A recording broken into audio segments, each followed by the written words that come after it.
साथियों, गीता भगवद गीता का चौथा अध्याय, जिसे ज्ञान कर्म संन्यास योग कहा जाता है, जीवन की उलझनों को सुलझाने का एक मास्टर क्लास है। साथियों, क्या आपको भी लगता है कि आप दिन भर काम करते हैं फिर भी अंदर से खालीपन महसूस होता है? क्या बर्नआउट आपकी रोज की कहानी बन गई है? आप मेहनत कर रहे हैं पर रिजल्ट का डर आपको सोने नहीं देता। साथियों, आज से 5000 साल पहले कुरुक्षेत्र के मैदान में अर्जुन की भी यही हालत थी। आज हम डिकोड करेंगे भगवद गीता का अध्याय 4, जहां श्री कृष्ण जी एक्शन और इंटेंशन के बीच का वो सीक्रेट बताते हैं, जिसे जानकर आप बिना थके बिना डरे जीतना सीख जाएंगे। चलिए गहराई में उतरते हैं। जय श्री कृष्णा। साथियों, स्वागत है आपका दिव्य कृष्ण संदेश में। साथियों, मुझे उम्मीद है कि श्री कृष्ण जी के ये दिव्य अनमोल विचार आपके जीवन में कुछ नया बदलाव लेकर आएंगे, आपकी हर समस्या को दूर करेंगे। इस वीडियो को अंत तक देखें, क्योंकि आखिरी के 2 मिनट आपकी जिंदगी की दिशा बदल सकते हैं। साथियों, आगे बढ़ने से पहले वीडियो को लाइक करें, शेयर करें और चैनल को सब्सक्राइब करना न भूलें। आपका एक छोटा सा सहयोग मुझे और बेहतर करने की प्रेरणा देता है। चलिए आगे बढ़ते हैं। साथियों, परंपरा और ज्ञान का इतिहास चौथे अध्याय की शुरुआत में श्री कृष्ण जी एक बहुत बड़ी बात कहते हैं। वो कहते हैं, अर्जुन, यह ज्ञान मैंने सबसे पहले सूर्य देव विश्वान को दिया था। आज की भाषा में ये कोई नया ट्रेंड नहीं है, यह टाइमलेस विजडम है। श्री कृष्ण जी यहाँ समझा रहे हैं कि जब जब दुनिया में धर्म की कमी होती है और अधर्म बढ़ता है, तब तब वे खुद को प्रकट करते हैं। यदा यदा ही धर्मस्य, जब समाज में नैतिकता गिरती है तब बदलाव की एक शक्ति जन्म लेती है। अपने अंदर के सत्य को कभी मरने मत देना। जैसे समस्या, हम काम क्यों करते हैं, आज हमारी सबसे बड़ी समस्या है हम काम शुरू करने से पहले ही उसके फल के बारे में सोचने लगते हैं। अर्जुन के साथ भी यही था। उसे लग रहा था कि कर्म युद्ध करना उसे पाप का भागी बनाएगा। समस्या के मुख्य बिंदु, मैं कौन हूं और मैं ये क्यों कर रहा हूं? अगर मैंने किया और गलत हो गया तो क्या होगा? छोड़ो यार, सब मोह माया है, कुछ नहीं करते। इसे कृष्ण तामस कहते हैं। अब इसका समाधान यह है, कर्म, अकर्म और विकर्म। श्री कृष्ण जी अध्याय 4 में एक बहुत ही कॉन्सेप्ट समझाते हैं। वो कहते हैं कि कर्म को 3 हिस्सों में समझो जो हमें करना चाहिए। कर्म जो हमें करना चाहिए, विकर्म जो हमें नहीं करना चाहिए, अकर्म यह सबसे गहरा है।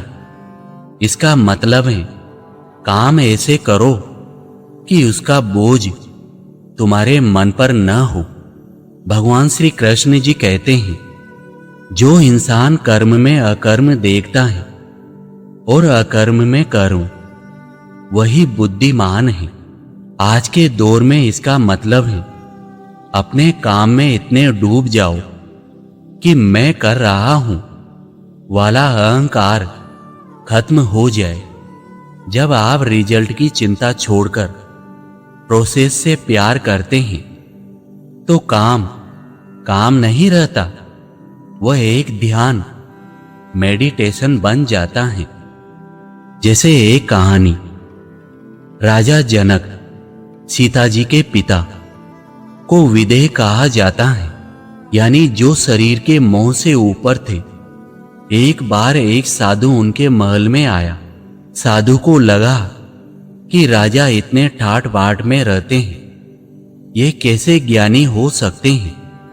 तभी खबर आई कि महल में आग लग गई है। साधु अपनी लंगोटी बचाने के लिए भागे, लेकिन राजा जनक शांत बैठे रहे। उन्होंने कहा, महल जल रहा है, मेरी आत्मा नहीं। मेरा जो कर्तव्य है मैं वो करूंगा, पर मैं इस नुकसान से विचलित नहीं हूं। साथियों, इसकी सीख ये है, बाहरी दुनिया में आप चाहे सीईओ हो या स्टूडेंट, अंदर से डिटेच रहना ही असली पावर है।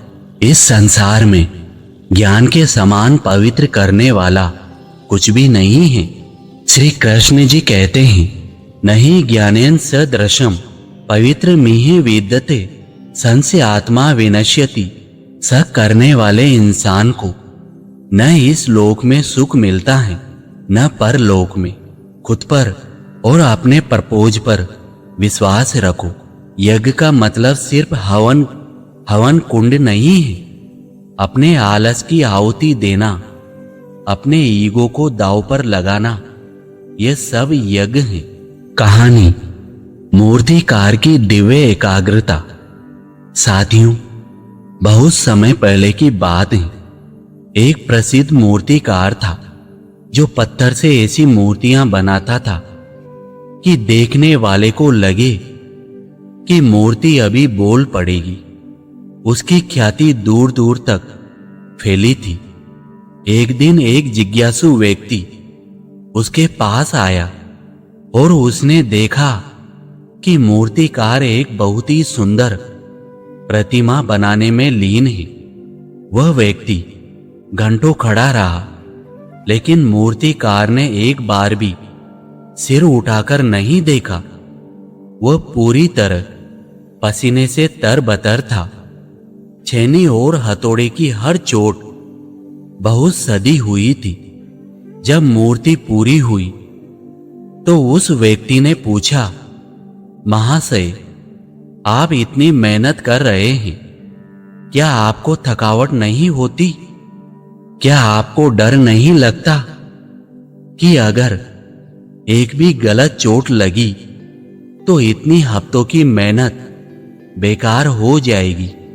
मूर्तिकार मुस्कुराया और बोला, जब मैं ये मूर्ति बनाता हूं तब मैं नहीं रहता।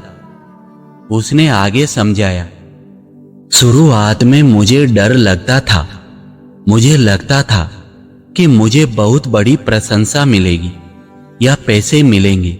तब मेरी हथौड़ी अक्सर पत्थर काट देती थी, लेकिन अब मैंने खुद को इस पत्थर को समर्पित कर दिया है। मैं बस उस अतिरिक्त पत्थर को हटा रहा हूं जो इस मूर्ति को ढककर बैठा है। मैं नहीं बना रहा, ये तो बस हो रहा है। भगवान श्री कृष्ण जी चौथे अध्याय में यही समझाते हैं, कर्ता भाव का त्याग। मूर्तिकार ने जब ये सोचना छोड़ दिया कि मैं बना रहा हूं, तो उसका काम अकर्म बन गया।